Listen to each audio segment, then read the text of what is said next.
So today I wanted to share with you why it can be so difficult to let go, especially let go of a conflict. A conflict that you have in your life, especially one that seems to either repeat or drag on for a long time, is a reflection of something that your inner child doesn't want to let go of, because your subconscious mind is essentially a network of loyalties. And you could think of that as loyalty to your ancestors or loyalty to karmic patterns that you're here to heal.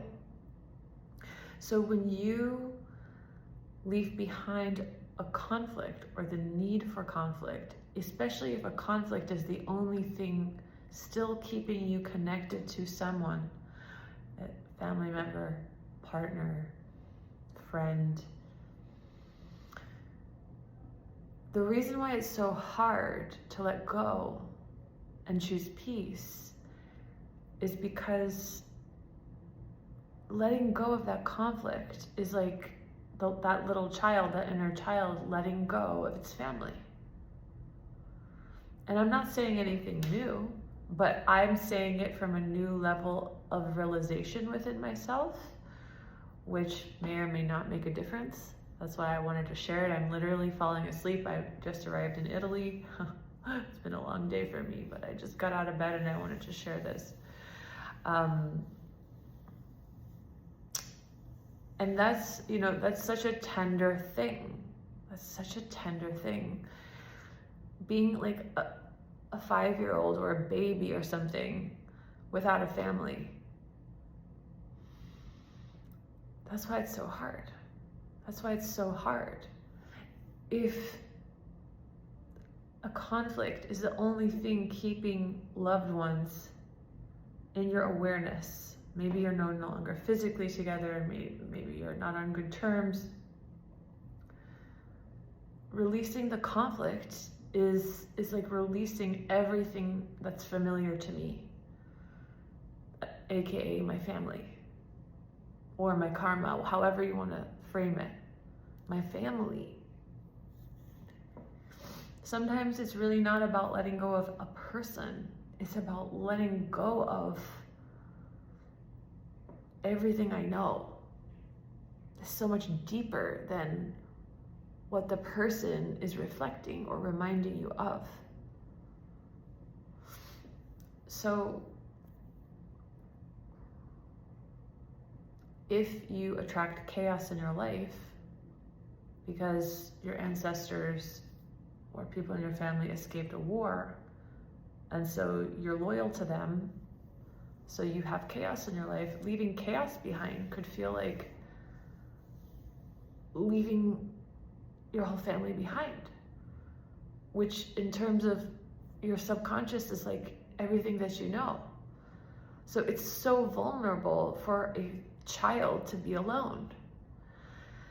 And so, first of all, I just wanted to transmit this to convey to you the amount of compassion we have to have for ourselves when we really choose to let go, how vulnerable that is. It's very vulnerable. It's like, it is literally the same thing as being a small child with no parents or no family or nothing. It's like, where am I? Where do I belong, right? And of course, how to heal that is to feel the love inside of you and say, I'm here for you. I'm here for you. I always have been here for you. I'm here for you. We can walk forward into the unknown. You are loved. You are loved. So if you feel, like the reason why we grasp, in like Buddhism, they call it grasping, right? But I don't think that conveys the reality of, in a way it does, but why does a child grasp to what it knows? Because it thinks it can't survive, it won't be loved, and it's all alone and vulnerable. without the thing that it's grasping for. So when people say like, okay, when you're changing your energy and you're moving into the unknown, don't go back and choose the same things that your past self would choose. In order to successfully rewire that, no, this isn't the only way, but one powerful way is to realize like you're having to teach the child that it doesn't have to grasp onto the familiar, right? In an attempt to keep its family, in an attempt to keep what it knows. You are the child's spirit guide. You are the child's higher self. You are the child's loving self that can make that child trust the unknown because it has you. It has you. So it makes sense that we grab onto what we know. We grab onto what we know because that's what a kid would do, right? And that's really what the subconscious is. And that's what survival programming is. So I just felt a deeper, newer level of love and compassion for it that's really healing me on a profound level, and I wanted to share it. So I'm guessing if I'm going through this, other people are going through this.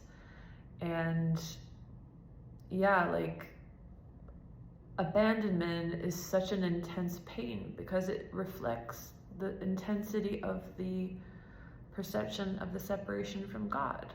It's the most, aloneness is the most avoided pain and fear because of what I just described, because it's like a kid letting go of everything it knows, everything that can take care of it, what it believes safety is. And so when the child is making that decision, we can come in and support the child. Right? When we're making the decision, rather, we can support the child to trust the unknown and continue to move forward in wrapped in our love and in our guidance and in our presence. So I hope this was helpful, and I hope you have a beautiful day.